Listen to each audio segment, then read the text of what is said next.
नमस्कार मित्रांनो, जगातील सर्वात श्रीमंत व्यक्ती आणि मायक्रोसॉफ्टच्या निर्मात्याची प्रेरणादायक कहाणी आपण आशा खवटेकर यांच्या यशाचे आणि श्रीमंतीचे धडे देणारे बिल गेट्स या पुस्तकाच्या माध्यमातून जाणून घेत आहोत. आपण भाग 1, 2, 3 यामध्ये त्यांचा थोडक्यात जीवन प्रवास पाहिलेला आहे. तर पुढील प्रवास आपण भाग 4 मध्ये पाहणार आहोत. त्यावेळी जेफ ग्राफसन यांनी जॉब्स यांना झेरॉक्स पार्क या त्या काळात नावारूपाला आलेल्या रिसर्च अँड डेव्हलपमेंट कंपनीला भेट देण्याचा सल्ला दिला.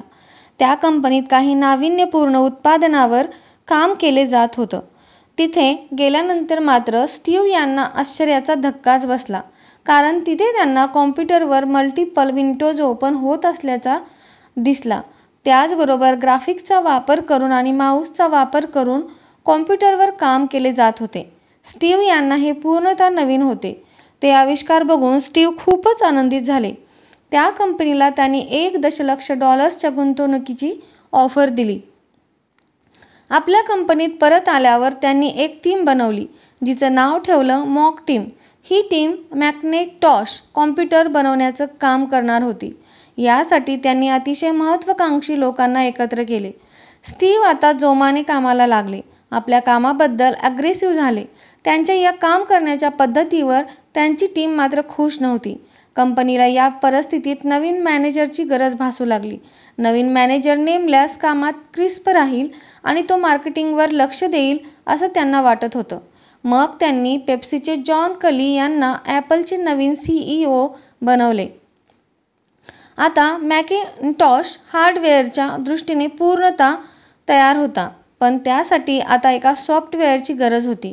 त्यावेळी स्टीव्ह जॉब्स यांनी विचार केला, या कामासाठी बिल गेट्स यांच्याशिवाय कोणीही योग्य नाही. कारण बिल गेट्स यांनी IBM बरोबर केलेला करार त्यांना माहिती होता आणि त्यांच्या कामाचा आवाका ते जाणून होते. स्टीव्ह यांच्या टीमला मात्र ते फारसं रुचलं नाही. त्यांनी स्टीव्ह यांना चेतावणी दिली. बिल गेट्स यांच्यावर आपण विश्वास ठेवू शकता का, असंही विचारलं. परंतु स्टीव्ह यांना हे काम बिल गेट्सकडूनच करून घ्यायचे होते. ॲपल IIच्या वेळेस बिल यांच्या सॉफ्टवेअरमुळेच त्यांचा व्यवसाय तिपटीने वाढला होता. त्यामुळे स्टीव्ह यांना बिल यांच्या कामावर पूर्ण विश्वास होता. मॅकनेटॉशच्या निमित्ताने आता ही 2 बुद्धिमान मने पुन्हा एकत्र येणार होती. स्टीव्ह यांनी बिलला आमंत्रित केले. मॅकनेटॉशचे इंटरफेस, ग्राफिक्स, विंडोज, माऊस पाहून बिल खूपच प्रेरित झाले आणि सॉफ्टवेअर लिहायला तयार झाले. युद्धाची ठिणगी. बिल यांनीही यात मोठी संधी हेरली. ॲपल कंपनीतून आपल्या कंपनीत परत आल्यावर त्यांनी आपल्या टीमला मॅकनेटॉश कॉम्प्युटरच्या आविष्काराबद्दल सांगितलं आणि ॲपलला आपण कशी मात देऊ शकू यावर प्लॅन करू लागले. स्टीव्ह जॉब्स यांना वाटत होतं की बिल आपले सहकारी बनू शकतात, परंतु खरं तर ते त्यांचे प्रतिस्पर्धी बनत होते आणि इथेच नव्या युद्धाची ठिणगी पडत होती. बिल गेट्स विंडोजवर काम करत होते, पण ते पूर्ण व्हायला 2 वर्ष लागणार होती. पण ॲपलचा मॅकनेटॉश तयार होता. या दरम्यान बिल वेगवेगळ्या कॉन्फरन्सद्वारे त्यांचे प्रोडक्ट कसं युजफुल उपयुक्त आहे यावर सादरीकरण करू लागले. स्टीव्ह जॉब्स यांना मात्र असं वाटायला लागलं की त्यांची आयडिया चोरली जात आहे. आपल्या अगोदर बिल त्यांचं प्रॉडक्ट बाजारात आणतील अशी भीती त्यांना वाटू लागली. त्यांनी ताबडतोब मॅकनेटॉश लॉन्च केलं. ते साल होतं 1984. त्यांनी ग्रँड लॉन्चिंग केलं. हे एक फ्रेंडली असं मशीन होतं, परंतु ते खूप स्लो होतं. त्यामुळे हे मशीन खरेदी करणारेही कमी होते. दर महिन्याला 80,000 मशीन उत्पादित करण्याची क्षमता ॲपल कंपनीकडे होती, पण केवळ 500 कॉम्प्युटर विकले जात होते. ॲपलचे स्टॉक्सही कमी होऊ लागले. कंपनीतील लोकांना वाटले स्टीव्ह जॉब्स खूप पैसा खर्च करत आहेत आणि बेशिस्त होत आहेत. आता मात्र स्टीव्ह जॉब्स स्वतःच बनवलेल्या कंपनीतून बाहेर गेले. जेव्हा स्टीव्ह जॉब्स यांना वाटत होते की बिल यांनी आपली आयडिया चोरली आहे, तेव्हा ते बिल यांना म्हणाले होते, मी तुमच्यावर विश्वास ठेवला आणि तुम्ही आमच्याकडे चोरी केलीत. या आरोपाला उत्तर देताना बिल म्हणाले होते, मला असं वाटतं की या घटनेकडे बघण्याचा अजून एक मार्ग आहे. आपल्या दोघांच्याही शेजारी झेरॉक्स पार्क नावाचे श्रीमंत शेजारी होते. मी त्यांचा TV सेट चोरण्यासाठी त्यांच्या घरात घुसलो आणि मला जाणवलं की तुम्ही तो सेट अगोदरच चोरलेला आहे. बिल गेट्स मात्र यशाची शिडी चढत होते. MS-DOS खूप चांगले चालत होते आणि तो जवळजवळ प्रत्येक कॉम्प्युटरचा स्टँडर्ड OS झाला होता. 80% कॉम्प्युटरमध्ये त्याचा वापर होत होता. या माध्यमातून बिल बिलियनियर झाले. त्याने विंडोज लॉन्च केले, पण त्यांच्या प्रतिस्पर्ध्यांनी आणि शत्रूंनी त्यांच्या विरोधात वापर केला. त्यांना मोनोपॉलिस्ट आणि बुली प्लेयर म्हटलं गेलं. ते अयोग्य व्यवसाय पद्धती अवलंबत आहेत असाही आरोप त्यांच्यावर लावला जात होता. कारण विंडोज लॉन्च झाल्यानंतर सक्तीने त्यांचे हे प्रॉडक्ट कॉम्प्युटर युजर्सला खरेदी करावे लागत होते आणि त्यामुळे इतर कंपन्यांना संधीच मिळत नव्हती. त्यांच्यावर होणारे आरोप, प्रतिस्पर्ध्यांचा दबाव यामुळे मायक्रोसॉफ्टसाठी समस्या वाढत होत्या. ॲपलही खूप चांगलं काम करत नव्हतं. जॉब्स नसल्यामुळे ही कंपनीही बुडत होती. ॲपलचे मार्केट शेअर फक्त 4% राहिले होते. 1996 मध्ये त्यांना $1 अब्ज नुकसान झाले आणि कंपनी दिवाळखोरीच्या टप्प्यावर आली. 12 वर्षांनंतर बोर्डाने स्टीव्ह जॉब्सला परत कंपनीत आणलं, पण त्यांना कंपनी चालवण्यासाठी पैशांची गरज होती. आता ते परत त्या व्यक्तीचा विचार करत होते ज्यांच्या बाबतीत विचार करणं अवघड होतं. होय, बिल गेट्स. जॉब्स यांनी बिल गेट्स यांना फोन केला. ते म्हणाले, जर ॲपल बुडाले तर मायक्रोसॉफ्ट कोणाबरोबरही स्पर्धा करू शकणार नाही. त्यांच्या कायदेशीर अडचणी अजून वाढू शकतात. तेव्हा दोघांनाही खेळात राहण्यासाठी एकमेकांची मदत करायलाच हवी. कोणती स्पर्धा न राहण्यापेक्षा एक कमजोर स्पर्धा असलेली चांगली. स्टीव्ह यांनी एक परिषद भरवली आणि त्यात सांगितले, ॲपल इकोसिस्टीमने काम करते आणि त्याला दुसऱ्या भागीदाराची गरज आहे. यालाच मिनिंगफुल पार्टनरशिप म्हणतात. त्यानंतर स्क्रीनवर बिल यांचं थ्रेट प्रक्षेपण केलं गेलं. ॲपलच्या लोकांना हे आवडलं नाही. ते मायक्रोसॉफ्टचा तिरस्कार करत होते, परंतु त्या क्षणी ॲपलला त्यांची गरज होती. बिल यांनी आपले $150 दशलक्ष ॲपलमध्ये गुंतवले.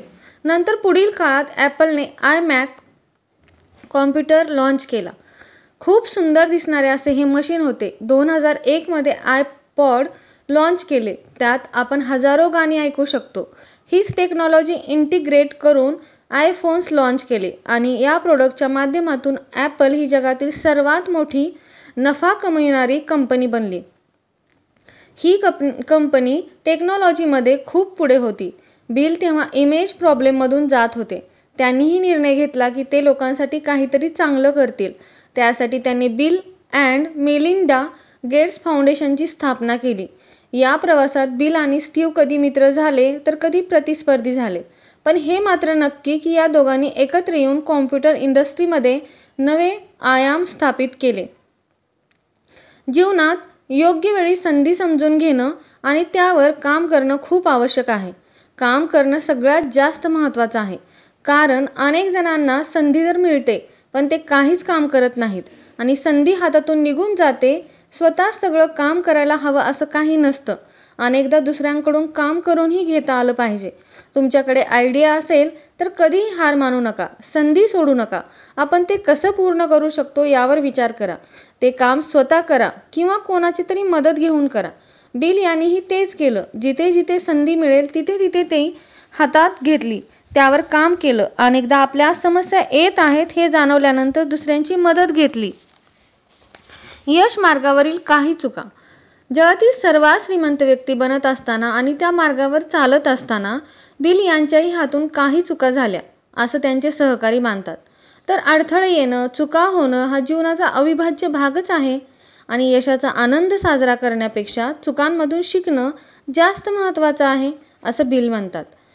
वयाच्या 15व्या वर्षी म्हणजे 1970च्या दशकात त्यांनी तयार केलेल्या ट्रॉफ ओ डाटा या सॉफ्टवेअरला मोठं अपयश आलं होतं. त्यामध्ये त्यांना $3,494 नुकसान झालं होतं. परंतु हेच अपयश मायक्रोसॉफ्टच्या निर्मितीत महत्त्वाची भूमिका बजावून गेलं होतं. मायक्रोसॉफ्टला एकटं सोडा. मायक्रोसॉफ्टचे एक माजी कर्मचारी ब्रॅड सिल्व्हरबर्ग म्हणाले होते, बिल यांनी स्वतःला किंवा कंपनीला कधीच राजकीय प्रक्रियेचा भाग बनू दिले नाही. मायक्रोसॉफ्टचे प्रतिस्पर्धी मात्र सरकारबरोबर लॉबी तयार करत होते. सरकारला काय करायचंय ते करू दे, मायक्रोसॉफ्टला एकटं सोडा, असा बिल यांचा ॲटिट्यूड होता. बिल यांच्या मते कंपनी ही प्रामाणिकपणे आणि चांगली स्पर्धा करत होती आणि ग्राहकांसाठी मूल्य तयार करत होती आणि ते पुरेसं आहे असं त्यांना वाटत होतं. ते सरकारला किंवा संबंधित नेत्यांना कोणत्याही प्रकारे भाव देत नव्हते. याच ॲटिट्यूडमुळे त्यांना पुढे अनेक समस्या आल्या आणि US फेडरल सरकार, अनेक राज्य आणि युएनने मायक्रोसॉफ्ट विरुद्ध उघड युद्ध जाहीर केलं आणि मायक्रोसॉफ्टने यासाठी प्रचंड मोठी किंमत दिली. ऑगस्ट 1997 मध्ये मायक्रोसॉफ्टने आपल्या प्रतिस्पर्धी ॲपलमध्ये गुंतवणूक केली. ही देखील अनेकांना बिल यांची मोठी चूक वाटते. त्यांच्या मते ॲपलने फंड स्वीकारले आणि तीच कंपनी पुढे जगातील सर्वात मोठी इनोव्हेटिव्ह कंपनी बनली. बिल यांनी बुडणाऱ्या ॲपल कंपनीला वाचवले नसते तर मायक्रोसॉफ्टने 2000 मध्ये बाजारात आणलेले झून MP3 प्लेअर हे उत्पादन आयपॉडच्या जागी असते, असं जमाल कार्नेट मॉडेल फुल म्हणतात. गुगलने दिला धक्का. 1988 साली लॅरी पेज आणि सेर्गी ब्रिन यांनी गुगल नावाची एक छोटी कंपनी सुरू केली होती. त्याच वेळी बिल यांनीही MSN सर्च हे सर्च इंजिन सुरू केले होते. मात्र गुगल अतिशय वेगवान, इनोव्हेटिव्ह, चांगले आणि विश्वसनीय परिणाम देत होते. परंतु मार्केटिंग मॅनेजर निक त्यावेळी म्हणाले होते, MSN सर्च मात्र यापैकी काहीच नव्हते. आणि अजूनही वाईट गोष्ट म्हणजे ते हे सर्च इंजिन विकसित करण्याचा प्रयत्नही करत नव्हते. त्या काळात असणाऱ्या इक्टोमी या सर्च इंजिनचे रिझल्ट मायक्रोसॉफ्ट वापरत होते. बिल यांच्या प्राधान्यक्रमात सर्च नव्हते. पण विचार करा, जर मायक्रोसॉफ्ट सर्वात शक्तिशाली सर्च इंजिन असते तर काय झाले असते. परंतु त्यांनी ती संधी गमावली. एकदा बिल यांनी हे कबूल केले की गुगलने आम्हाला मोठा धक्का दिला. गुगल किक्ड आवर बट्स या अशा शब्दात त्यांनी ते कबूल केलं. स्टीव्ह बाल्मरची नियुक्ती. बिल यांनी 2000 मध्ये आपले मित्र स्टीव्ह बाल्मर यांना कंपनीच्या CEO पदी नियुक्त केले. परंतु त्यांच्या काळात त्यांनी सोशल नेटवर्किंगच्या बाजारपेठेतील अनेक संधी गमावल्या. जून हे अपयशी प्रॉडक्ट बाजारात आणले, अनेक चुकीच्या गुंतवणूक केल्या आणि शेअर होल्डरचे मूल्य $60 वरून $30 वर आणले. यामुळे कंपनीच्या प्रगतीचा आलेख खाली येऊ लागला. बिल यांनी त्यांच्या कारकिर्दीत घेतलेल्या अनेक निर्णयांपैकी हे काही चुकीचे निर्णय होते, असं लोक मानतात. त्याचबरोबर त्यांना इमेज प्रॉब्लेमलाही सामोरं जावं लागलं होतं. यशाच्या शिखरावर पोहोचत असताना काही त्रासदायक आणि मनाला यातना देणाऱ्या घटना घडत होत्या. आता मात्र त्यांना या सर्वातून बाहेर पडायचं होतं. मग त्यांनी आपला जास्तीत जास्त वेळ समाजकार्यासाठी आणि आपल्या फाउंडेशनसाठी द्यायचा असा निर्णय घेतला. 27 जून 2008 रोजी त्यांनी मायक्रोसॉफ्टच्या अध्यक्षपदाचा राजीनामा दिला आणि आता ते आपला पूर्ण वेळ लोकांची सेवा करण्यासाठी, त्यांचे दुःख दूर करण्यासाठी देतात. Turning point. गरिबांबद्दल अनेकांना कळवळा असतो. त्यांच्या दुःखांचा अनेकजण सातत्याने उल्लेखही करतात. गरिबांना किती त्रास सहन करावा लागतो, त्यांच्या आयुष्यात काय होत असेल अशी काळजीही अनेकांना वाटते. पण त्यांच्यासाठी काम करणं मात्र अनेकांना शक्य होत नाही. त्यांच्यासाठी काहीतरी करायला हवं असे अनेक जण म्हणतातही. पण खऱ्या अर्थी त्यांच्या सक्षमीकरणासाठी, त्यांची गरिबी दूर करण्यासाठी अतिशय मोजकेच लोक पुढे येतात. बिल म्हणतात, गरिबांच्या दुःखांचा वारंवार उल्लेख करून किंवा त्यावर भर देऊन नव्हे तर गरिबांसाठी गुंतवणूक करून आपण त्यांचं भविष्य टिकाऊ अर्थात सस्टेनेबल बनवू शकतो.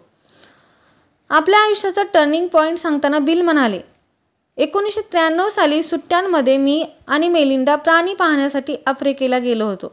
पण तिथे आमचा अतिशय सखोल आणि अशा गरिबीशी पहिल्यांदा सामना झाला आणि त्याचा खोलवर परिणाम आमच्यावर झाला. ती खूप अभूतपूर्व अशी ट्रिप होती. तिथून परत आल्यानंतर आमच्या वाचनात आले की आफ्रिकेमध्ये 10 लाखाहून अधिक मुले वेगवेगळ्या आजारांचे शिकार होतात आणि मरतात. US मध्ये असं कधीच घडलं नव्हतं. खोकला, rota virus, yellow fever, hepatitis B असे आजार ज्यांची मी कधी नावही ऐकली नव्हती. परंतु या आजारामुळे अर्धा दशलक्ष मुले दरवर्षी मरत होती. आम्हाला वाटलं होतं एवढी मुले दगावतायत म्हटल्यानंतर त्यांना वाचवण्यासाठी संपूर्ण जगभरातून प्रयत्न केले जातील. पण हा आमचा केवळ गैरसमज होता. त्यानंतर आम्ही सातत्याने तिथं जात राहिलो. आम्हाला जाणवलं की खाजगी क्षेत्रातील नोकऱ्यामधून मानवी गरजा पूर्ण केल्या जातात, परंतु तिथल्या कोट्यावधी लोकांना रोजगारच उपलब्ध नाहीये आणि बाजारपेठेच्या गरजेनुसार आपली गरज व्यक्त करण्याचा कोणताही मार्ग तिथे नाही. आम्ही फाउंडेशनचा पैसा वापरून तिथे औषध कंपन्यांची बाजारपेठ उभी केली. त्यातून गरिबांना आवश्यक असणारी औषधेही मिळू लागली आणि कंपन्यांनाही पैसा मिळू लागला. त्यानंतर सरकारने ही बाजारपेठ उभारणीत पैसे गुंतवायला सुरू केले. श्रीमंत देशातील लोकांप्रमाणेच प्रत्येकाला चांगला आणि आरोग्यपूर्ण जीवन जगण्याचा अधिकार आहे. गरिबांना जगण्याची संधी मिळणं हे त्रासदायक किंवा महागडं असता कामा नये. त्यांना ही संधी सहज मिळायला हवी. समाजसेवेच्या आणि स्वयंसेवकाच्या माध्यमातून थोड्या अधिक प्रमाणात दान करून मोठा फरक पडू शकतो. तेथील लोकांसाठी केलेलं काम हा माझ्यासाठी सर्वोत्तम जॉब आहे. आतापर्यंतचे हे सर्वात रोमांचकारी आणि नम्रतापूर्ण असे काम होते. Bill and Melinda Gates Foundation 1994 मध्ये शिक्षण, जागतिक आरोग्य आणि अल्प उत्पन्न गटांसाठी गुंतवणूक या उद्देशाने बिल आणि मेलिंडा यांनी विल्यम एच. गेट्स फाउंडेशनची स्थापना केली. मेलिंडा यांच्या प्रभावाने बिल यांनी आपल्या आईप्रमाणे सामाजिक नेतृत्व करण्यात रुची घेतली.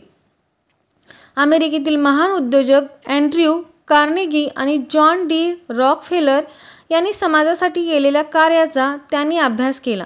आपली जास्तीत जास्त संपत्ती चॅरिटीसाठी वापरणं हे आपलं कर्तव्य आहे याची त्यांना जाणीव झाली. तिथून सुरू झाले त्यांचे परोपकारी कार्य. शासनाने दुर्लक्षिलेल्या जागतिक समस्यावर लक्ष केंद्रित करणे आणि अमेरिकेतील सरकारी शाळांच्या शिक्षणात सुधारणा करणे हे देखील बिल गेट्स अँड मेलिंडा फाउंडेशनचे मुख्य उद्देश होते. ओप्रा विन्फ्रे यांच्याबरोबर मिळून या विषयावर त्यांनी कार्य सुरू केले. 2000 मध्ये या जोडप्याने कुटुंबाचे अनेक निधी एकत्र केले आणि $28 चे योगदान देऊन बिल अँड मेलिंडा गेट्स फाउंडेशनची स्थापना केली.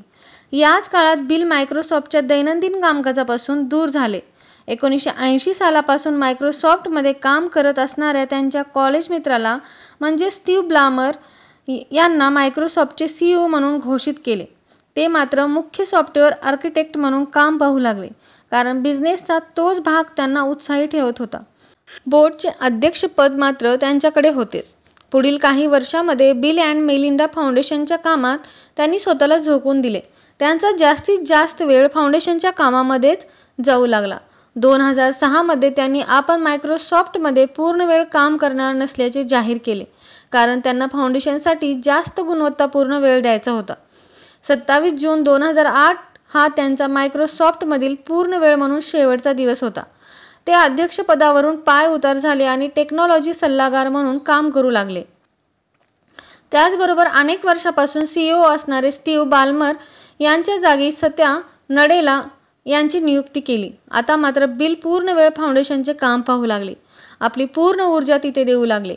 या संस्थेने आरोग्य, शिक्षण, युनायटेड स्टेट्समधील विद्यार्थ्यांना कॉलेजसाठी तयार करणे यासारखे अनेक आंतरराष्ट्रीय आणि राष्ट्रीय इश्यू हाताळले. ते एक अभूतपूर्व असे मालक आहेत हे त्यांनी सिद्ध केले आणि आपल्या कर्मचाऱ्यांना मुलांच्या जन्माच्या वेळी किंवा दत्तक घेण्याच्या वेळी 1 वर्षाची पेड लीव्ह अर्थात पगारी रजा देणार असल्याचे त्यांनी जाहीर केले. 2017 मध्ये फाउंडेशन पहिला गोल्सकीपर हा अहवाल सादर केला, ज्यामध्ये सार्वजनिक आरोग्याच्या क्षेत्रामध्ये होत असलेल्या प्रगतीचे परीक्षण केले. यामध्ये बालमृत्यू, कुपोषण, HIV यांचा समावेश होता. यातून पुढील दशकात काही संसर्गजन्य आणि दीर्घकालीन आजारांना तोंड द्यावे लागणार असल्याचे त्यांनी त्यावर विशेष लक्ष द्यावे लागणार असल्याचे बिल यांनी निदर्शनास आणून दिले. नोव्हेंबर 2017 मध्ये बिल यांनी हेही जाहीर केले आहे की त्यांनी डिमेन्शिया डिस्कव्हरी फंडामध्ये $50 दशलक्ष ची गुंतवणूक केली होती. याबरोबरच अल्झायमर संशोधनामध्ये स्टार्टअप व्हेंचर सुरू करणाऱ्यास $50 दशलक्ष चे योगदान देण्यात येणार आहे. गेट्स यांच्यासाठी ही वैयक्तिक बाब आहे, कारण त्यांच्या कौटुंबिक सदस्यांना या आजारांचा सामना करावा लागला होता, असं सांगितलं जातं. आपण आता जिथे आहोत तिथे कोणत्याही प्रकारच्या उपचाराचा मोठा फायदा होणार आहे. या आजारातून बरे होण्यासाठी दीर्घकालीन ध्येय घेऊन ते पूर्ण करणं आवश्यक आहे, असं त्यांनी CNNशी बोलताना सांगितलं. याच काळात बिल यांच्या संस्थेने ॲरिझोना जवळील फिनिक्स येथे स्मार्ट सिटीच्या विकासासाठी $80 दशलक्ष गुंतवणूक केल्याचे जाहीर करण्यात आले.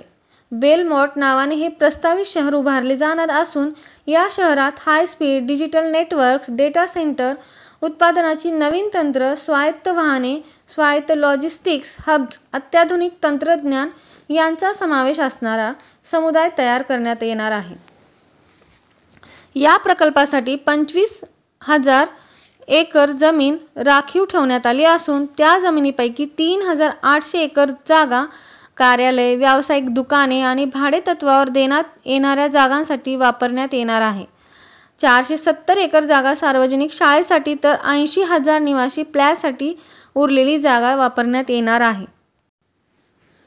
एप्रिल 2018 मध्ये गुगलचे सहसंस्थापक लॅरी पेज यांच्याबरोबर सार्वत्रिक फ्लू लसीकरणासाठी $12 दशलक्ष फंड देणार असल्याचे बिल यांनी जाहीर केले. या क्षेत्रात वैयक्तिकरित्या आणि उत्साहवर्धक काम करणाऱ्या व्यक्तीला $2 दशलक्ष दिले जातील, असेही ते म्हणाले. पुढे अजूनही अशी मदत केली जाईल.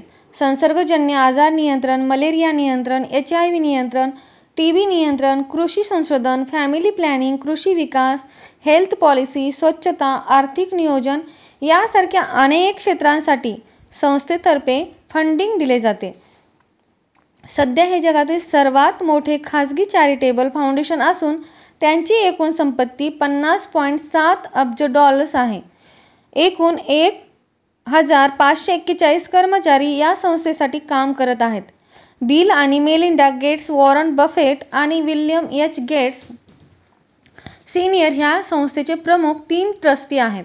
आपल्या एकूण संपत्तीपैकी केवळ $10 दशलक्ष आपल्या मुलांना ठेवून बाकी सर्व पैसा समाजकार्यासाठी वापरणार असल्याचे बिल यांनी जाहीर केले आहे. जितके ते बिझनेस माइंडेड आहेत तितकेच ते संवेदनशीलही आहेत. आपलं उर्वरित आयुष्य फाउंडेशनला देण्याचा निर्णय घेऊन त्यांनी पूर्णत्वाकडे वाटचाल केली आहे. आपल्या या परोपकारी कार्याबद्दल ते म्हणतात, हे कार्य कोणत्याही विशिष्ट धर्माशी निगडीत नाही. हे तर मानवी प्रतिष्ठा आणि समानतेशी निगडीत आहे. गोल्डन रूल हेच सांगतो की प्रत्येक जीवाला समान मूल्य आहे आणि आपल्याशी लोकांनी जसं वागावं असं आपल्याला वाटतं तसंच आपण इतरांशी वागायला हवं. नेतृत्व गुण. जवळजवळ 31 वर्ष जगातील सर्वात श्रीमंत व्यक्तींच्या यादीत राहणाऱ्या या मनुष्याकडे नेतृत्व हा गुण ठासून भरलेला आहे. यश तर आपल्या आजूबाजूला सगळीकडेच असते, यावर विश्वास ठेवणारे बिल एका मुलाखतीत म्हणले होते. ज्याद्वारे मी माझं यश मिळवणार होतो त्या यंत्रापासून अर्थात कॉम्प्युटरपासून त्या काळी मला दूर करणं अशक्य होतं. लेक स्काय स्कूलमध्ये असताना त्यांना कॉम्प्युटर वापरावर बंदी घालण्यात आली तेव्हाही आणि कॉम्प्युटरवर प्रोग्रॅमची मुदत संपली तेव्हाही त्यांनी ऐन प्रकारे कॉम्प्युटरचा वापर सुरूच ठेवला आणि ते कोडिंगचे काम करतच राहिले. कॉम्प्युटरपासून दूर होणंच त्यांना शक्य नव्हतं. अगदी शाळेचे क्लास बंक करून, कॉलेजचा अभ्यास सोडून आणि प्रसंगी कॉलेज सोडून त्यांनी कॉम्प्युटर लॅबमध्ये वेळ घालवला. त्यांनी आपली संपूर्ण जीवनशैलीच आपल्या करिअरच्या स्वप्नाशी जोडली होती असंच म्हणता येईल. ज्या क्षेत्रात आपल्याला करिअर करायचं आहे त्याला स्वतःला झोकून देणं आणि त्यापासून जराही विचलित न होणं हे यशाचं एक रहस्यच आहे असं ते म्हणता येईल. एखाद्या गोष्टीविषयी माहिती असणं आणि त्याविषयी ज्ञान असणं या 2 वेगवेगळ्या गोष्टी आहेत. गेट्स यांनी त्यांना माहीत असलेल्या एकाच गोष्टीवर आपलं पूर्ण लक्ष केंद्रित केलं. ती गोष्ट म्हणजे सॉफ्टवेअर आणि मग अथक परिश्रम, एकाग्रतेच्या जोरावर त्यामध्ये सर्वात बेस्ट जे काही असेल ते मिळवणे हे ध्येयच त्यांनी अंगीकारलं. सॉफ्टवेअरच्या क्षेत्रात स्वतःचं वर्चस्व गाजवण्यासाठी अपार मेहनत घेतली. स्वतःच्या टॉप प्रायोरिटीज सर्वोच्च प्राधान्यक्रम आखून घेतला. स्वतःच्या कौशल्यांचा पाठपुरावा करून त्यात प्रावीण्य मिळवलं. सध्या ते करत असलेल्या चॅरिटी फाउंडेशनच्या कामातही त्यांनी एकाग्रतेने स्वतःला कसं झोकून दिलं आहे हे दिसून येते. बिल यांना एखाद्या गोष्टीचं वेड लागलं की सातत्याने तीच गोष्ट करण्यावर भर द्यायचे. कॉलेजमध्ये असताना त्यांच्या बाबतीतील एक गोष्ट त्यांचे मित्र ब्रेटरमन यांनी सांगितली होती. बिलला पोकर खेळायला खूप आवडायचे. अनेक रात्री त्याने पोकर रूममध्ये घालवल्या आहेत. तो एका रात्रीत $1000 जिंकायचा किंवा $1000 हारायचा. जर त्याने एखाद्या गोष्टीवर लक्ष केंद्रित केलं तर तो त्यावरच चिटकून राहायचा. पोकर खेळताना तो इतका रमून जायचा की एका क्षणी आपण पैसे उधळत आहोत असं त्याच्या लक्षात आल्यावर तो आपलं चेकबुक पॉलकडे द्यायचा. आपण करत असलेली उधळपट्टी थांबावी म्हणूनच तो असं करायचा. परंतु काही वेळातच तो परत चेकबुक मागायचा. बऱ्याचदा त्याला मोठं नुकसानही झालं होतं. एका रात्री त्याने $300 जिंकले परंतु त्याच्याच पुढच्या रात्री $600 हारले. तेव्हा तो मला म्हणाला, मी चांगला होण्याच्या खेळण्याचा प्रयत्न करतोय. मोठं चित्र. ध्येय ठरवताना त्यांनी नेहमीच प्रॅक्टिकल अप्रोच अर्थात व्यावहारिक दृष्टिकोन ठेवला. त्याचबरोबर एखाद्या गोष्टीचं मोठं चित्र पाहणं हाही त्यांच्या गुणांपैकी आणखी एक गुण. जे ध्येय प्रत्यक्षात उतरणार नाही असं भलं मोठं ध्येय ठरवण्यापेक्षा ते पायऱ्या पायऱ्यांनी पुढे जाणारं ध्येय ठरवायचे. त्यातूनच ते मुख्य ध्येयापर्यंत पोहोचण्याचा प्रयत्न करायचे. हे तर अगदी एक एक पायरी चढण्याचा प्रयत्न करण्यासारखं होतं. आणि हीच त्यांची लीडरशिप क्वालिटी होती की ते अगदी तळातून वरच्या स्तरावर अर्थात टॉपला जाण्यासाठी उडी मारत नव्हते, तर एक एक पाऊल टाकत ते पुढे जात होते. यश मिळवण्यासाठी मोठी उडी घ्यायला हवी, एक एक पाऊल टाकत बसलो तर यश मिळवण्यासाठी खूप वेळ लागेल असा विचार करून शॉर्टकटने यश मिळवण्याचा प्रयत्न अनेक जण करतात. परंतु बिल यांचा कायमच शॉर्टकट यशाला विरोध होता. ते पायरी पायरीने छोटी छोटी ध्येय गाठत मोठ्या ध्येयापर्यंत जात होते. आपल्या कम्फर्ट झोनमधून अर्थात आराम सीमेतून बाहेर पडून गेट्स नेहमीच स्वतःला आणि आपल्या सहकाऱ्यांना सर्जनशीलतेने काम करण्यासाठी प्रोत्साहन देतात. प्रत्येकाकडे कोणती ना कोणती कल्पना असते आणि त्यातूनच एखादी मोठी आणि जगावेगळी कल्पना प्रत्यक्षात येऊ शकते यावर त्यांचा विश्वास होता. म्हणूनच ते आपल्या सहकाऱ्यांना नेहमीच सर्जनशील राहण्यासाठी, नवनवीन कल्पना मांडण्यासाठी प्रेरणा देतात. आजही अनेक लीडर्स त्यांना फॉलो करत आहेत. लोकांनी मायक्रोसॉफ्ट उत्पादनावर प्रेम करो अथवा न करो, परंतु बिल मात्र कंपनीसाठी जे काही करत होते ते अगदी मनापासून आणि जीव ओतून करत होते. एखाद्या गोष्टीसाठी धन्यवादाचे पत्र लिहिण्याची गरज पडली तरी ते अगदी मनापासून ते पत्र लिहितात. कायम शिकत राहणं हा देखील त्यांचा महत्त्वाचा गुण म्हणता येईल. कॉलेज मध्येच सोडून दिले असले तरी शिकणं ही आयुष्यभराची प्रक्रिया आहे असं ते मानतात. दररोज काहीतरी नवीन शिकता येतं असंच ते मानतात. सॉफ्टवेअरमध्ये स्वतःचं साम्राज्य निर्माण केलं असलं तरीही आज ते पब्लिक स्पीकिंग, कम्युनिकेशन स्किल सुधारण्यासाठी आणि संवाद कौशल्य सुधारण्यासाठी प्रयत्नशील आहेत असं ते सांगतात. यशाने हुरळून गेले नाहीत. त्यांच्यात लीडरशिपच्या अनेक क्वालिटीज होत्या. त्यातील पहिली क्वालिटी म्हणजे ते कधीही यशाने हुरळून गेले नाहीत. जेव्हा एखाद्याचं यश एवढं मोठं असतं की ते एक बेंचमार्क म्हणून समोर येतं तेव्हा ते सहज डोक्यात जाऊ शकतं. माणूस त्यामुळे हुरळून जाऊ शकतो. पण बिल यांच्या बाबतीत मात्र असं कधीच घडलं नाही. ते असे नेते आहेत ज्यांच्याकडे ओव्हर कॉन्फिडन्स अर्थात अति आत्मविश्वास नावाची गोष्टच नाही. एकदा ते म्हणाले होते, यश हा सर्वात आळशी शिक्षक आहे. तो हुशार माणसामध्ये मी कधीच अपयशी होऊ शकत नाही ही विचारसरणी दृढ करतो. त्यामुळेच बिल कधीच पहिल्याच झटक्यात यश मिळायला हवं यावर विश्वास ठेवत नाहीत. आपण आजूबाजूला पाहतो की लोक छोट्याशा यशानेही हुरळून जातात. एकदा मिळालेले यश वारंवार घोकतात आणि आपल्या ध्येयापासून दूर होतात. एखाद्या गोष्टीत यश मिळालं की आपण पुढे सतत यशस्वीच होणार, आपण अपयशी होऊच शकत नाही अशी त्यांच्यामध्ये धारणा निर्माण होते. यातून आपोआपच त्यांच्यातील अहमपणा हळूहळू वाढतो आणि तोच त्यांच्या प्रगतीत बाधा बनतो. परंतु बिल कधीच यशाने हुरळून गेले नाहीत. उलट मायक्रोसॉफ्ट यशाचे वेगवेगळे टप्पे गाठत होते तेव्हाही आपला टार्गेटेड ग्राहक कोण आहे, त्याला काय काय अपेक्षा आहेत हे समजून घेण्यासाठी रात्रंदिवस कष्ट घेत राहिले. व्यवसायाशी संबंधित, शिक्षणासंबंधित आणि ग्राहकांच्या गरजा पूर्ण करणारे उत्पादन निर्माण करण्यासाठी काम करतच राहिले. परोपकार आणि मानवतावाद या दोन महत्त्वाच्या लीडरशिप क्वालिटीज त्यांच्याकडे आहेत. त्यामुळेच गरिबांना शाश्वत जीवन जगता यावे, इतरांप्रमाणेच त्यांना चांगलं जीवन जगण्याचा अधिकार आहे या विचारातून बिल अँड मेलिंडा गेट्स फाउंडेशनची स्थापना केली गेली. ही संस्था लोकांचे जीव वाचवणे आणि जागतिक आरोग्यासाठी कार्य करत आहे. जर माझी ऊर्जा आणि बुद्धिमत्ता लोकांचे, समाजाचे जीवनमान उंचवण्यासाठी वापरली गेली नाही तर माझ्या जीवनाला पूर्णत्व मिळणार नाही. केवळ करिअरमध्ये यश मिळवणं म्हणजे परिपूर्ण यश मिळवणं नाही. लोकांची सेवा करून, त्यांच्या उपयोगी पडून खरं यश मिळतं असं ते म्हणतात. जेव्हा आपलं आयुष्य सुरळीत सुरू असतं तेव्हा समाजाला परत केलं पाहिजे, लोकांची मदत केली पाहिजे हे अनेकांच्या गावीही नसतं. फक्त स्वतःचा विचार करणाऱ्या लोकांना मानवतावाद, परोपकार या गोष्टी आपल्यासाठी नाहीतच असं वाटतं. स्वतःच्या स्वार्थापोटी, पैशासाठी दुसऱ्यांचं नुकसान करणारे, दुसऱ्यांना लुबाडणारे आणि भ्रष्टाचार करणारे अनेक लोक आजूबाजूला असतात. बिल मात्र याला अपवाद आहेत. आता हे आपलं आयुष्य लोकांना मदत करण्यासाठी व्यतीत करत आहेत. दूरदृष्टी असणारे बिल गेट्स. बिल यांना मिळालेल्या प्रचंड यशावरूनच त्यांच्याकडे कशा प्रकारे विजन होते हे दिसून येते. त्यांनी मायक्रोसॉफ्टमध्ये ग्राफिक्स इंटरफेस निर्मिती केली आणि जगाला एक नवी दृष्टी दिली. मायक्रोसॉफ्ट कायम आपल्या स्पर्धकांच्या एक पाऊल पुढे राहिले, कारण बिल यांनी कायम मोठं चित्र पाहिलं आणि त्यावर काम केलं. केवळ सॉफ्टवेअर पुरवणे एवढ्यावरच ते मर्यादित राहिले नाहीत, तर जगातील लोकांना गरिबीतून वर काढणं, विविध आजारांचा मुकाबला करणं आणि लोकांना शाश्वत जीवन जगण्यासाठी त्या स्वतःचा पैसा गुंतवणं, हेही कार्य त्यांनी व्हिजन ठेवूनच केलं आणि आजही करत आहेत. कोणत्याही ध्येयाशिवाय आणि व्हिजनशिवाय जगणारे लोक जीवनात कधीच यशस्वी होत नाहीत. दुर्दैवाने 100 80 लोकांकडे स्वतःचं ध्येय नसतं. मग ते शीड नसलेल्या जहाजाप्रमाणे भरकटतात. त्यातील बऱ्याच जणांची कष्ट करण्याचीही तयारी असते, परंतु तरीही त्यांना यश मिळत नाही.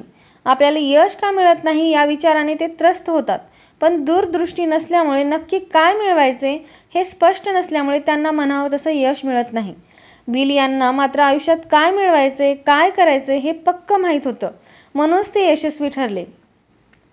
त्यांची क्षमता थोडी जास्त आहे. 1975 मायक्रोसॉफ्टची निर्मिती केल्यानंतर MITS अर्थात micro instrumentation and telemetry system यांनी त्यांच्याकडे मायक्रो कॉम्प्युटरसाठी इंटरप्रिटरची मागणी केली. बिल यांनी अगदी हवेतच हो म्हणून सांगितलं. खरं तर त्यावेळी त्यांच्याकडे कोणत्याही प्रकारचा इंटरप्रिटर तयार नसतानाही बिल यांनी त्यांच्याशी करार केला. मुख्य म्हणजे बिल यांनी यापूर्वी कधीही इंटरप्रिटर तयार केला नव्हता. गेट्स आणि ॲलन यांनी दिवस-रात्र मेहनत करून काही आठवड्यातच इंटरप्रिटर तयार केला. त्यांना आवडणाऱ्या अनेक गोष्टींचा त्यावेळी त्याग करून फक्त काम आणि काम करून त्यांनी हे साध्य केलं. आपल्या क्षमतेवर विश्वास ठेवून दिलेली कमिटमेंट पूर्ण करणे ही एक उत्कृष्ट लीडरशिप क्वालिटी त्यांच्याकडे होती. Time is money. बिल वेळेला अतिशय महत्त्व देतात. ते म्हणतात, तुमच्याकडे किती पैसा आहे हे महत्त्वाचे नाही, कारण कितीही पैसा देऊन तुम्ही वेळ खरेदी करू शकत नाही. ते प्रत्येक मिनिटाचे नियोजन करतात आणि आपल्या दिवसभरातील कार्यांची प्राथमिकता ठरवून त्यानुसार काम करतात. ज्या ठिकाणी आपली गरज नाही असं त्यांना वाटायचं त्या मीटिंगला ते कधीही उपस्थित राहायचे नाहीत. परंतु जर त्यांनी एखाद्याला कमिटमेंट दिली तर काहीही करून कमिटमेंट ते पाळतातच. आपण आपल्या आजूबाजूला असे अनेक लोक पाहतो जे वेळेचं कोणत्याही प्रकारचं नियोजन करत नाहीत. आपला मौल्यवान वेळ TV पाहण्यात, फेसबुकवर, इंटरनेटवर आणि मोबाईलमध्ये यामध्ये घालवत असतात. विद्यार्थी देखील अभ्यासाचा वेळ अशा गोष्टींमध्ये घालवतात ज्यातून काहीही फायदा होणार नाही. अशा प्रकारची मासिके चालण्यात, मूव्ही पाहण्यात आणि पार्टी करण्यात वेळ घालवून ते आपलंच नुकसान करून घेतात. त्यावेळी त्यांना त्यातून होणारे नुकसान दिसत नाही, पण भविष्यात मात्र त्यांना त्याचे परिणाम दिसू लागतात. आपण स्वतःच दिलेली कमिटमेंट तोडण्यात तर अनेक जण एक्सपर्ट असतात, परंतु अगदी मिनिटाचे नियोजन करणारे, प्राथमिकता ठरवण्यात यशस्वी होणारे आणि आपली कमिटमेंट पाळणारे लोकच खऱ्या अर्थी यशस्वी होतात. बिल त्यातीलच एक होते. यातूनच त्यांच्यात असणाऱ्या लीडरशिपची ओळख पटते. अपयशावर स्वामित्व गाजविले. बिल एकदा म्हणाले होते की मला वाटायचं की तंत्रज्ञानातील केवळ 10% गुंतवणूक यशस्वी होतात आणि 90% गुंतवणूक फेल जातात. अर्थात यात अपयश येण्याचीच शक्यता जास्त आहे. परंतु बिल यांना स्वतःच्या कल्पनावर आणि टीमवर विश्वास होता आणि त्यामुळेच त्यांनी या क्षेत्रात आपले वर्चस्व सर्वस्व पणाला लावले. बऱ्याचदा त्यांना त्यासाठी मोठी किंमतही चुकवावी लागली. ते म्हणतात, जेव्हा मी हायस्कूलमध्ये होतो तेव्हा मी खूप नशिबान होतो. तिथे कॉम्प्युटर होता आणि मला त्याबद्दल आकर्षण निर्माण झाले. मी कॉम्प्युटरकडे ओढला गेलो आणि त्याशिवाय मला दुसरं काही दिसत नव्हतं. पण त्यामुळेच हे क्षेत्र रिस्की आहे असं मला कधीच वाटलं नाही. याच्याकडे मी छंद म्हणून पाहिलं. पण मला वाटतं की रिस्क घेणं, जोखीम पत्करणं ही खूप मोठी गोष्ट आहे. आणि जेव्हा तुम्ही तरुण असता, वेगवेगळ्या गोष्टी, वेगवेगळी क्षेत्रे ट्राय करत असता आणि तुम्ही खूप वलयांकित अर्थात प्रसिद्ध नसता, तेव्हा तर या गोष्टी तुम्हाला खूप आनंद देऊन जातात. याच काळात रिस्क घेणं यशासाठी खूप महत्त्वाचं ठरतं. सलग 13 वर्ष जगातील सर्वात श्रीमंत व्यक्ती म्हणून गौरविण्यात आले असूनही बिल यांची मात्र यशाची स्वतःची अशी व्याख्या आहे. आपण जिथे जाऊ तिथे यश हे आकड्यांमध्ये मोजले जाते, परंतु बिल मात्र आकड्यांमध्ये अडकत नाहीत. एकदा ते म्हणाले होते, एका गुणाने मला अनेक मार्गांनी मदत केली आहे तो म्हणजे मेजरमेंट अर्थात मोजमाप. मी जिथे जातो तिथे एक वैज्ञानिक ढाचा असतो जो म्हणतो इतर कोणी हे जास्त चांगल्या प्रकारे हाताळले का. ही गोष्ट करण्याची सर्वात चांगली पद्धत काय आहे. आपण काय करतो हे प्रत्येकाने मोजावे म्हणजे त्याची सर्वात मोठी अचीवमेंट त्याला कळेल. असे अनेक मोजमापे यशासाठी सांगितली जातात, परंतु तुमच्या जवळचे लोक तुमच्यावर किती खुश आहेत आणि तुमच्यावर किती प्रेम करतात यावरून यशाचे मोजमाप व्हायला हवे. वॉरन बफेट ही देखील जगातील एक श्रीमंत व्यक्ती. जेव्हा वॉरन बफेट आणि बिल गेट्स पहिल्यांदा भेटले तेव्हा बिल यांनी त्यांना आपल्या घरी जेवणाचे आमंत्रण दिले होते. एकाच टेबलवर बिल आणि वॉरन जगातील दोन सर्वात श्रीमंत व्यक्ती बसल्या होत्या. त्यांच्याबरोबर बिल यांचे वडीलही होते. तुम्ही या दृश्याची कल्पना करू शकता का. काही वेळाने बिल यांच्या वडिलांनी एका इंटरेस्टिंग प्रश्न विचारला. तो प्रश्न होता, तुमच्या आयुष्यातील महत्त्वाचा घटक कोणता होता. अर्थातच या दोघांकडेही त्याचं उत्तर होतं. प्रश्न ऐकताच बिल यांना उत्तर द्यायचं होतं, परंतु तिथे वॉरनही होते. एकाच वेळी दोघांनी तोंड उघडलं आणि ते म्हणाले, माझा फोकस, लेझर फोकस अर्थात एकाग्रता, हेच माझ्या प्रचंड संपत्तीचं कारण आहे. कोणतीही गोष्ट तडीस नेण्यासाठी, आपलं ध्येय गाठण्यासाठी एकाग्रतेची किती आवश्यकता आहे हे बिल जाणून होते. टीव्ही पाहणं बंद. टेक्नॉलॉजीवर नितांत प्रेम करणाऱ्या बिल यांनी मल्टी अब्ज डॉलर्सची कंपनी उभी केली. आपल्या ध्येयापासून आपल्याला दूर करणाऱ्या आणि महत्त्वपूर्ण गोष्टीपासून विचलित करणाऱ्या गोष्टींना त्यांनी नेहमीच नकार दिला. ते म्हणतात, मी जेव्हा 20 वर्षाचा होतो तेव्हा मी म्युझिक ऐकणं आणि टीव्ही बघणं बंद केलं. हे कदाचित खूपच जास्त वाटेल, परंतु मी हे केलं कारण ते मला सॉफ्टवेअर विचार करण्यापासून विचलित करत होते. हाच नियम त्यांनी आपल्या मुलांवरही लागू केला. आपल्या मुलांना 13 वर्षापर्यंत त्यांनी सेलफोन दिला नाही. ते म्हणतात, टीव्ही हे खरं विश्व नाही. खऱ्या आयुष्यात लोकांना कॉफी शॉप सोडावं लागतं आणि काम करावं लागतं. आपलं यश दुसऱ्यांबरोबर शेअर करणं. जेव्हा आपण येणाऱ्या शतकाकडे पाहतो तेव्हा जाणवतं की लीडर तेच असतात जे इतरांना सशक्त करतात. बिल यांनी अगदी छोटा स्टार्टअप करून बिझनेसच्या यशाचं उच्च शिखर गाठलं. हे करताना त्यांना अनेक वेळा अपयश आलं, अनेक संकटांना सामना करावा लागला. पण जेव्हा ते आपल्या जगातील एक श्रीमंत व्यक्ती म्हणून नावारूपाला आले तेव्हा त्यांनी आपलं यश सर्वांबरोबर शेअर करायचं हे पक्क केलं. खरे व्यावसायिक तेच असतात जे दुसऱ्यांना सपोर्ट करतात, त्यांचं ज्ञान इतर नवोदित व्यावसायिकांना वाटतात आणि त्यांना आवश्यक ती प्रेरणा व प्रोत्साहन देतात. बिल हे देखील आपलं ज्ञान इतरांसाठी उपयोगात आणत आहेत. आपले अनुभव, बिझनेस स्ट्रॅटेजी ते लोकांबरोबर शेअर करत आहेत. विद्यार्थ्यांना आणि व्यावसायिकांना मार्गदर्शन करत आहेत. इतकंच नव्हे तर बिल अँड मेलिंडा गेट्स फाउंडेशनच्या माध्यमातून आपला पैसा ते समाजासाठी उपयोगात आणत आहेत. यावरूनच ते खरे लीडर आहेत हे दिसून येतं. विद्यार्थ्यांसाठी जीवनाचे 11 नियम. एका शाळेत भाषण देताना त्यांनी मुलांना 11 नियम सांगितले. ते नियम पुढील प्रमाणे. 1. जीवन सोपं नाही, त्याची सवय करून घ्या. 2. जग कधीच तुमच्या स्वाभिमानाची पर्वा करत नाही. स्वतःबद्दल अभिमान बाळगण्याआधी काहीतरी करून दाखवा, स्वतःला सिद्ध करा. कॉलेजमधून बाहेर पडल्या तुम्ही हजारो रुपये कमवू शकत नाही आणि एखाद्या कंपनीचे व्हाईस प्रेसिडेंट बनू शकत नाही. जोपर्यंत तुम्ही कष्ट करत नाही तोपर्यंत या पदापर्यंत पोहोचू शकत नाही. पैसे कमवल्याशिवाय तुम्ही कार किंवा फोन घेऊ शकत नाही. 4. जर तुम्हाला तुमचे शिक्षक कडक आहेत असे वाटत असेल तर तुमच्या आयुष्यात बॉस येईपर्यंत वाट पहा. 5. जर तुमच्याकडून एखादी चूक झाली तर तुमचे पालक त्याला चूक मानत नाहीत, ते तर त्याला संधी असं म्हणतात. 6. तुमचा जन्म होण्यापूर्वी तुमचे पालक इतके बोर मुळीच नव्हते. ते तर तुमची बिलं भरून भरून, तुमचे कपडे धुवून धुवून, तुमच्या गोष्टी ऐकून ऐकून असे झाले आहेत. त्यामुळे स्वतःला सुधारा, तेच जास्त चांगलं आहे. 7. शाळेत कदाचित हारणं किंवा जिंकणं होऊ शकेल, पण जीवनात असं काहीही होत नाही. काही शाळांमध्ये मुलांना योग्य उत्तर येईपर्यंत घोकंपट्टी करून घेतली जाते. पास होईपर्यंत त्यांना परीक्षा देण्याची मुभा असते. खरं तर तिथे परिणामापेक्षाही केलेला प्रयत्न जास्त महत्त्वाचा असतो. परंतु वास्तविक जीवनामध्ये असं काहीही नसतं. हारणाऱ्याला दुसरी संधी द्यायला जग सहजासहजी तयार होत नाही. 8. जीवन हे सेमिस्टरमध्ये विभागलं जात नाही आणि इथे उन्हाळ्याच्या सुट्ट्याही नसतात.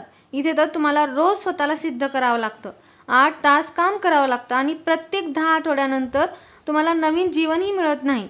तुम्हाला स्वतःचा शोध घ्यायला तर मदत करतील, तुम्हाला शिकण्यासाठी प्रोत्साहित करतील अशा नोकऱ्या खूप कमी आहेत. त्यासाठी तुम्हाला स्वतःलाच प्रयत्न करावे लागतात. 9. टीव्ही हे खरं आयुष्य नाही. तुमच्या समस्या 30 मिनिटांमध्ये संपणार नाहीत. यातून जाहिरातींचा वेळ वजा करा. खऱ्या आयुष्यात तुम्हाला कॉफी शॉप सोडावे लागते आणि नोकरीला जावे लागते. 10. मूर्ख लोकांबरोबरही चांगलं वागा. कदाचित तुम्हाला त्यांच्याबरोबरच काम करावं लागेल. 11. स्मोकिंग केल्याने तुम्ही कूल दिसणार नाही, उलट तुम्ही मूर्खासारखे वाटाल. तुम्ही एखाद्या 11 वर्षाच्या मुलाला खेळणं तोंडात घेतलेलं पाहाल तेव्हा जे विचार तुमच्या मनात येतील तसेच विचार तुम्ही जेव्हा स्मोकिंग करता तेव्हा इतरांच्या मनात येतील.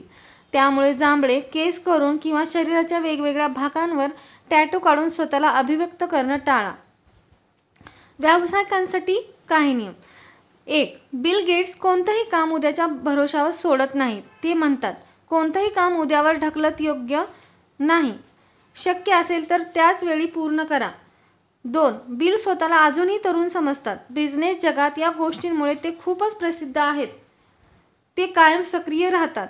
व्यवसायात मिळालेल्या यशांमध्ये या गोष्टींचे खूप मोठे योगदान आहे.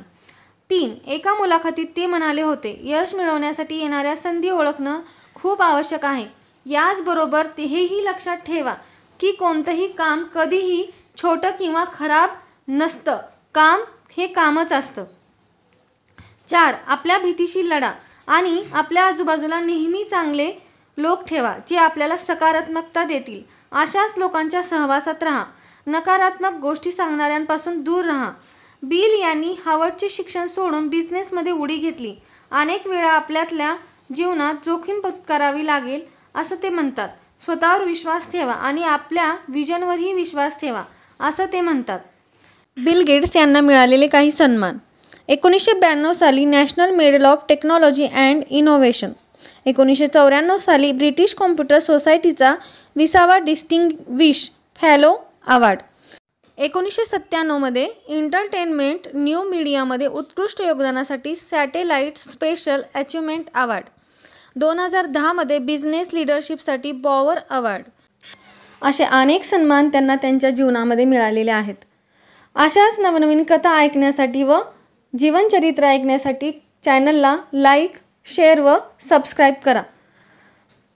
जर कोणी भाग 1, 2, 3 ऐकला नसेल तर त्याची लिंक डिस्क्रिप्शन बॉक्समध्ये दिलेली आहे. धन्यवाद.